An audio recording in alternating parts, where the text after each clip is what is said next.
There is one method that I used to start managing my money in my 20s, and it helped me grow my savings account effortlessly. I wouldn't even think about it, and I would just check my bank account and I'd be like, holy crap, there's more money in there. And when I tell you this, it is so simple. You're gonna be like, why didn't I think of that before? This method was my saving grace that helped me finally break the paycheck to paycheck cycle, because even though I was making decent money, I couldn't seem to get ahead or above that number in my bank account. Like that one number, you know, every time you log in and you see it, you're like, why? Like you thought you were doing good, but it's still the same, or it changes for a little bit, but then it just goes right back to it. This method will help you get over that. And this method works for like any type of savings goal. So my students have been able to use it to pay off their credit cards, save a down payment for a house, save to pay off their student loans, save for a new car, save for a trip they've always wanted to go on, invest for retirement. You name it, it works. And the reason why it works so well is because it combines both strategy and psychology. So I call this the future first method, and there are 4 steps. First thing you need to do is go and open an account with a bank that is different from the one you use for your daily banking. This is because we don't want you to have easy access to the money for things that the money is not for.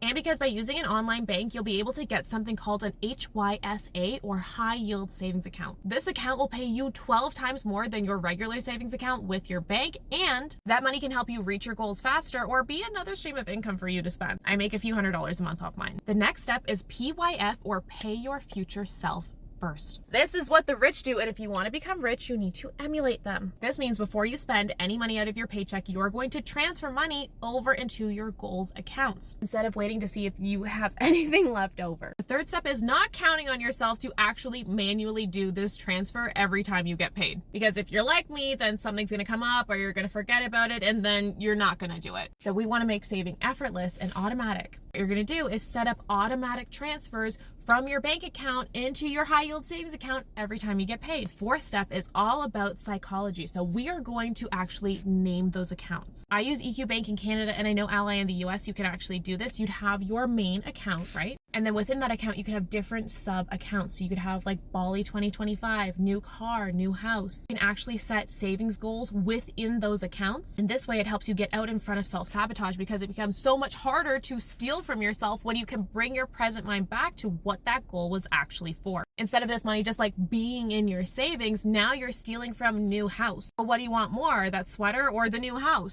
And it's a good way to bring yourself back to that present moment and remind yourself of what's truly important to you and what your actual values are. If you want to learn more about the strategies I used to go from $40,000 in debt to a millionaire at 30, check our link in bio. We have 4 free trainings available, or applications to work with me are now open.